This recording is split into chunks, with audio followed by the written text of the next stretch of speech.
प्रिय विद्यार्थियों, आज हम लोग हिंदी कहानी और उसके विकास क्रम पर जो है चर्चा करेंगे। कहानी आधुनिक काल की सर्वाधिक लोकप्रिय विधा है।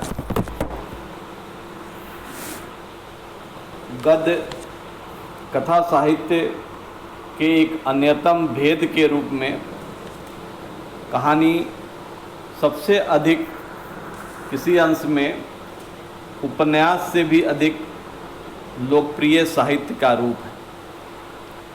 आधुनिक हिंदी साहित्य में भी यह रूप बांग्ला के माध्यम से पाश्चात्य साहित्य से आया है। अंग्रेजी में जिसे शॉर्ट स्टोरी कहते हैं, वही बांग्ला में गल्प तथा हिंदी में कहानी नाम से प्रचलित है। कथा साहित्य के बड़े रूपों उपन्यास और उपन्यासिका की तरह कहानी में भी कथासूत्र, कथानक, पात्र, देश काल या परिस्थिति उसके प्रमुख तत्व बताए गए हैं। कहानी में कथासूत्र या आधारभूत भाव या विचार पर अधिक बल दे दिया जाए तो वह अपने प्रयोजन में निबंध के निकट जा पहुंचती है।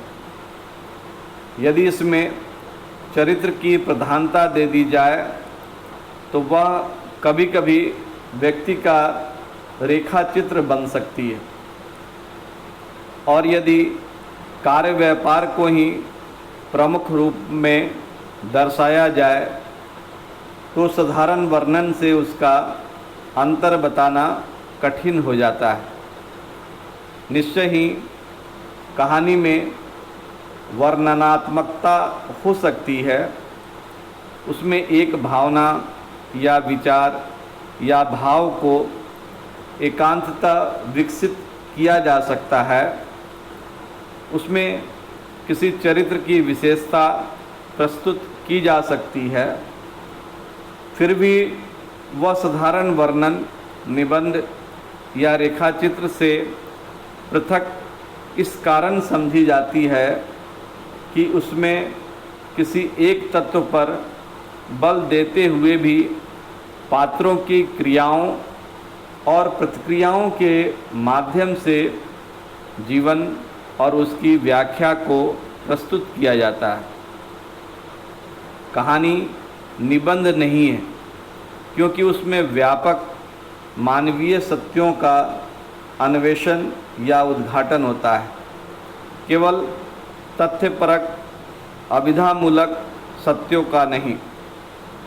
वह साधारण वर्णन भी नहीं है, क्योंकि वर्णन करने के साथ साथ वह जीवन की व्याख्या भी करती है, उसे सार्थकता प्रदान करती है, उसका दिशा निर्देश करती है।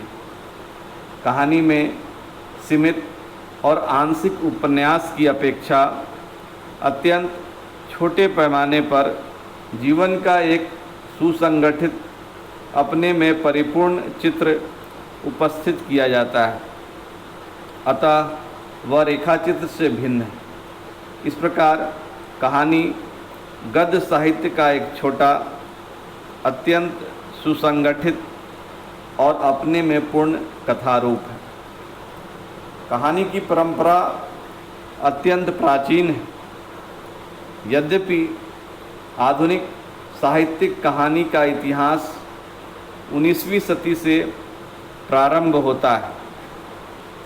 कहानियों की मांग उस समय हुई जब अनेकानेक समाचार पत्रों तथा सामयिक पत्र पत्रिकाओं का प्रकाशन आरंभ हुआ और पत्र व्यवसाय को बढ़ाने के लिए संपादकगण ऐसी कहानियों को लिखने के लिए एक दूसरे से होड़ करने लगे जो पत्र पत्रिकाओं के एक ही अंक में छप सके। हिंदी के आधुनिक काल की कहानी कथा के विकास में एक नितांत नवीन दिशा है। इसकी पहली झलक ईशा अल्लाह खान की रानी केतकी की कहानी या उदयभान चरित्र में दिखाई देती है। लल्लू लाल जी का सिंहासन बत्तीसी, वैताल पच्चीसी, माधवानल, कामकंदला, प्रेम सागर, सदल मिश्र का नासिके तोपाख्यान, जटमल की गोरा बादल की कहानियाँ, राजा शिव प्रसाद सितारे हिंद का राजा भोज का सपना इत्यादि मौलिक और अनुवादित कथा ग्रंथ। कहानी के इस प्रारंभिक काल में कहानियाँ प्रायः दो स्रोतों से संबंधित है। पहला संस्कृत कथा या लोक प्रचलित मौखिक कथाओं का स्रोत, दूसरा उर्दू फारसी की कहानियों का स्रोत। अब हिंदी कहानी के विकास क्रम को देखेंगे। सर्वप्रथम प्रेमचंद पूर्व हिंदी कहानी का जो वर्गीकरण किया गया है उसे 3 भागों में बांटा गया है। पहला प्रेमचंद पूर्व हिंदी कहानी। हिंदी साहित्य की प्रतिष्ठित पत्रिका सरस्वती के प्रकाशन के साथ ही आधुनिक हिंदी कहानी की शुरुआत दिखाई देती है। किशोरीलाल गोस्वामी की कहानी इंदुमती 1900 ईस्वी में एवं गुलबहार सरस्वती पत्रिका में छपी जो मौलिक कहानी जान पड़ती है। मास्टर भगवान दीन का प्लेग की चुड़ैल 1902 ईस्वी, रामचंद्र शुक्ल का 11 वर्ष का समय 1903 ईस्वी, गिरजादत्त वाजपेयी का पंडित और पंडितानी आधुनिक कहानी के निकट है। बंग महिला की दुलाई वाली 1907 ईस्वी हिंदी की प्रथम मौलिक कहानी मानी जाती है। 1909 ईस्वी में वृंदावन लाल वर्मा ने राखी बंद भाई लिखकर ऐतिहासिक कहानियों की शुरुआत की। राधिका रमन प्रसाद सिंह की भावपूर्ण कहानी कानों में कंगना 1913 ईस्वी में हिंदू पत्रिका में प्रकाशित हुई। जयशंकर प्रसाद की ग्राम कहानी एवं चंद्रधर शर्मा गुलेरी की कहानी सुखमय जीवन, बुद्धू का कांटा और उसने कहा था आदि भी प्रकाशित हुई। इसी समय प्रेमचंद की कहानी पंच परमेश्वर 1916 ईस्वी, सज्जनता का दंड 1917, ईश्वरीय न्याय आदि कहानियाँ लिखी गईं। इस प्रकार 1900 के आसपास हिंदी कहानी का प्रारंभ हुआ और 1912 से 18 ईस्वी के बीच वह पूर्णतः प्रतिष्ठित हो गई। दूसरा जो वर्गीकरण है प्रेमचंद युगीन हिंदी कहानी। प्रेमचंद पूर्व कहानी अपने कथानक में किसी न किसी प्रकार की शिक्षा को लेकर चलती थी, जिसका प्रभाव उनकी आरंभिक कहानियों में दिखाई देता है। कला कला के लिए नहीं, कला जीवन के लिए सिद्धांत को अपनाकर प्रेमचंद ने अपनी कहानियों में आदर्श एवं स्वउद्देश्यता को महत्व दिया। इस युग में प्रेमचंद जीवन की वास्तविक घटनाओं और समस्याओं को लेकर आदर्श की प्रतिष्ठा कर रहे थे, जबकि जयशंकर प्रसाद जीवन की भीतरी भावद्वंद को व्यक्त करने में लीन थे। यहाँ प्रसाद अतीत के कल्पना के सहारे रम रहे थे। प्रेमचंद उर्दू से हिंदी में आए थे और उनकी भाषा बोलचाल की मुहावरेदार चुस्त और सजीव भाषा थी। इसके विपरीत प्रसाद काव्यमयी अलंकृत तत्सम प्रधान भाषा लिखते थे। प्रेमचंद की कहानियों के विविध रूप हमें देखने को मिलते हैं। पहला, लोक वार्ता शैली में जो है उनकी कहानी रानी सारंगा और आत्माराम दिखाई देती है। ऐतिहासिक कहानी के तौर पर उनकी कहानी है दिल की रानी, शतरंज के खिलाड़ी। एक तीसरी प्रकार की हृदय परिवर्तन से जुड़ी कहानी, जैसे बड़े घर की बेटी, इस्तीफा, नमक का दरोगा आदि कहानी। एक अलग तरह की प्रतीकात्मक कहानी के तौर पर हम उनकी दो बैलों की कथा कहानी को देख सकते हैं। सामाजिक यथार्थ से जुड़ी कहानी के तौर पर हम प्रेमचंद की कफन एवं पूस की रात कहानी जो है इसके अंतर्गत आती है। व्यंग्यात्मक कहानी के तौर पर मोटे राम,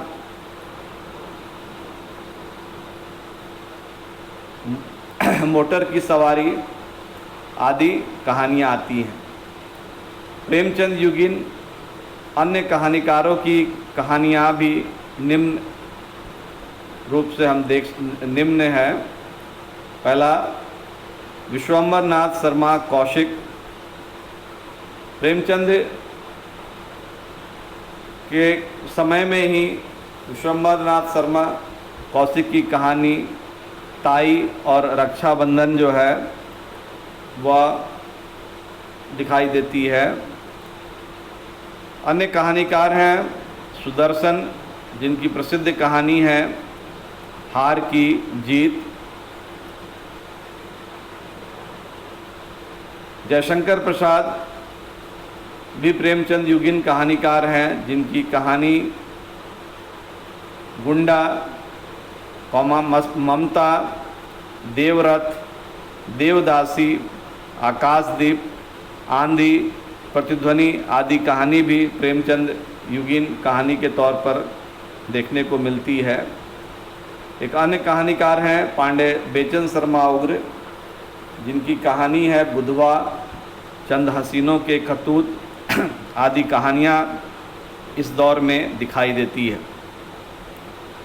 प्रेम, अगला जो है कहानी का वर्गीकरण, प्रेमचंद्रोत्तर हिंदी कहानी।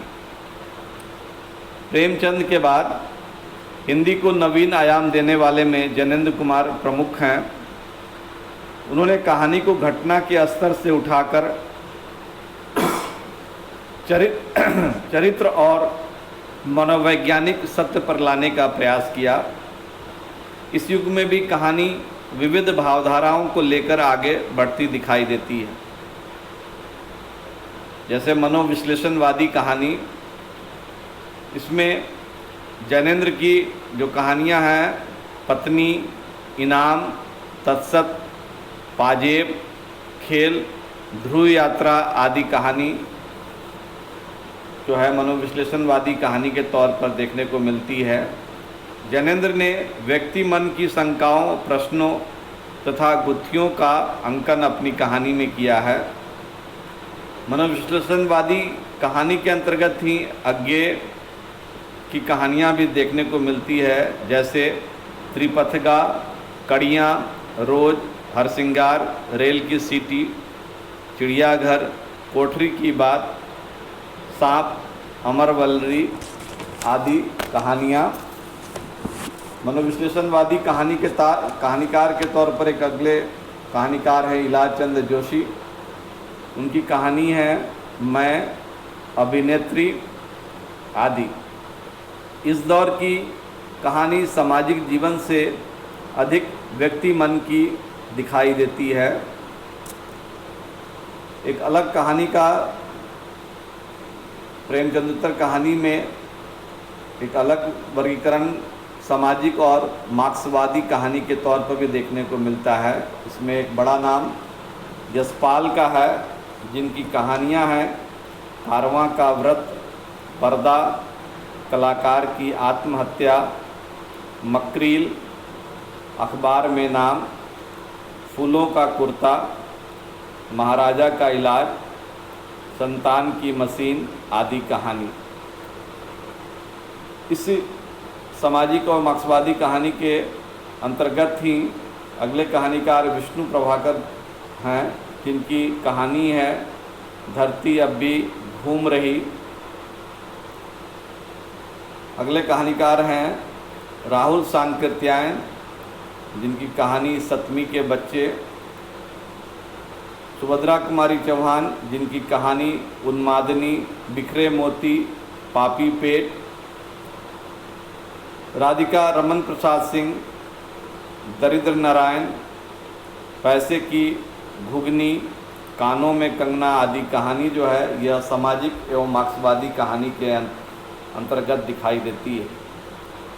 इसके बाद नई कहानी आंदोलन का दौर देखने को मिलता है, जिसके 3 प्रणेता माने गए हैं, मोहन राकेश, राजेंद्र यादव और कमलेश्वर। इन्हें जो है नई कहानी आंदोलन के जन्मदाता के तौर पर जाना जाता है। मोहन राकेश की कहानी एक और ज़िंदगी, मलबे का मालिक, मिसपाल, आदरा, जानवर और जानवर आदि कहानियां हैं इसके अंतर्गत आती हैं। दूसरे नई कहानी आंदोलन के प्रणेता राजेंद्र यादव, जिनकी कहानी बिरादरी बाहर, टूटना, जहां लक्ष्मी कैद है, छोटे छोटे ताजमहल आदि कहानी। कमलेश्वर तीसरे जो हैं नई कहानी आंदोलन के प्रणेता, जिनकी कहानी कस्बे का आदमी, नीली झील आदि हैं। नई कहानी आंदोलन के अन्य प्रमुख कहानीकार भीष्म साहनी, जिनकी कहानी है चीफ की दावत, झुटपुटा, वांगचू, अमृतसर आ गया है, गंगों का जाया आदि कहानी। अन्य कहानीकार हैं अमरकांत, जिनकी कहानी जिंदगी और जोंक, डिप्टी कलेक्टरी, मूस तथा पलाश के फूल आदि कहानी। एक अन्य कहानीकार हैं इस दौर में मन्नू भंडारी, जिनकी कहानी है अकेली, रानी माँ का चबूतरा, यही सच है आदि कहानी। निर्मल वर्मा एक अन्य कहानीकार हैं इस दौर के, जिनकी कहानी है परिंदे, लवर्स, लंदन की एक रात, एक दिन का मेहमान, अंधेरे में, पिक्चर, पोस्टकार्ड आदि कहानी। प्रेमचंदोत्तर कहानी में एक नया दौर आंचलिक एवं ग्रामीण अंचल प्रधान कहानी का देखने को मिलता है।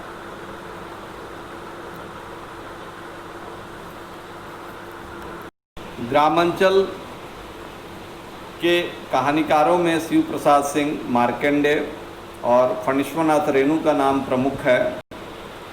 इनकी कहानियों में गांव की मिट्टी की सौंधी महक और गांव के लोगों का जो जीवन देखने को मिला वह पहले की परंपरा से भिन्न था। शिव प्रसाद सिंह की प्रारंभिक कहानियाँ अतीतोन्मुख है। अब इन कहानीकारों की कहानियाँ देख ले जो आंचलिक कहानीकार के तौर पर जाने जाते हैं। शिव प्रसाद सिंह की आर पार की माला, मुर्दा सराय, इन्हें भी इंतज़ार है आदि कहानी को जो है आंचलिक या ग्रामीण कहानी के तौर पर हम कह सकते हैं। दूसरे कहानीकार हैं मार्कंडे, जिनकी कहानी है गुलरा के बाबा, हंसा जाई अकेला, भूदान, माई आदि कहानी इसके अंतर्गत आती है। आंचलिक कहानी में एक बड़ा नाम फणीश्वरनाथ रेणु का जो है देखने को मिलता है, जिनकी कहानी है लाल पान की बेगम, तीसरी कसम, रसप्रिया आदि। रोमांटिक यथार्थ का सर्वाधिक चटकीला, समग्र, आत्मीयतापूर्ण रंग रेणु की कहानियों में मिलता है। वे आदिम रसगंधों के कथाकार हैं। गांव की धूल माटी, आंगन की धूप, बैलों की घंटियां, धान की झुकी हुई बालियां, गमकता चावल, मेला ठेला आदि के वर्णन में गांव ही नहीं पूरा अंचल उभर आता है। इन कहानीकारों के अलावा अन्य कहानीकारों ने भी नई कहानी आंदोलन या रूप की शुरुआत की, जैसे कहानी आंदोलन। इससे जो है रमेश बख्शी, जगदीश चतुर्वेदी, दूधनाथ सिंह, मणि मधुकर आदि कहानीकार जुड़े हुए थे। एक अगला अलग वर्गीकरण सचेतन कहानी के तौर पर किया गया, जिससे महीप सिंह, मनहर चौहान, धर्मेंद्र गुप्त आदि कहानीकार जुड़े हुए थे। एक अलग कहानी का जो है वर्गीकरण हमको देखने को मिलता है सहज कहानी के तौर पर, जिसके प्रणेता अमृत राय हैं। इसी तरह समानांतर कहानी भी जो है प्रेमचंद्रोत्तर कहानी में देखने को मिलती है, जिसकी शुरुआत कमलेश्वर ने की थी। सक्रिय कहानी, राकेश वत्स सक्रिय कहानी आंदोलन से जुड़े हुए हैं। जनवादी कहानी एक अलग कहानी का वर्गीकरण, जिससे काशीनाथ सिंह, मार्कंडेय, स्वयं प्रकाश, रमेश उपाध्याय, असगर वजाहत, उदय प्रकाश, अखिलेश आदि कहानीकार जो है जनवादी कहानी से जो है आंदोलन से या इससे जुड़े हुए हैं। राजस्थानी कहानीकार चंद्रधर शर्मा गुलेरी, ओंकारनाथ दिनकर, यादवेंद्र शर्मा, रांगे राघव, शंभू दयाल सक्सेना, स्वयं प्रकाश, मणि मधुकर, शरद देवड़ा आदि कहानीकार जो है यह नई कहानी आंदोलन से जो है राजस्थानी कहानीकार के तौर पर जाने जाते हैं।